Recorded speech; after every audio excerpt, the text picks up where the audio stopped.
சாதுரியன், பெயருக்கேற்ப சாதுரியமானவன்.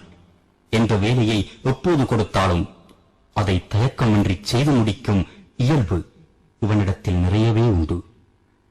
தென் தமிழீழத்தின் கிரானில் பிறந்த இவனுக்கு கரும்புலியாக செல்ல வேண்டும் என்ற நீண்ட நாள் விருப்பு. அதற்கான அனுமதியை பெற்றுக் கொள்கிறான். வன்னி போரரங்கு அவனது தளமாகிறது.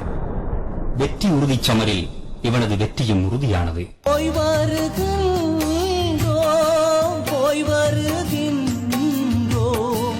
என்றிவர் எம்மிடம் சொல்வார்கள். இவர் முகம் பார்த்து போய் வர சொல்வோம், புன்னகையாலே கொள்வார்கள். உள்ளுக்குள்ளே நெருப்பெரியும் உலகுக்கெங்கே இது புரியும்.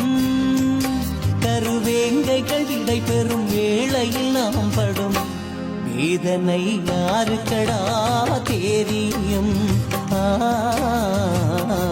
வேதனை யாருக்கடா தெரியும்.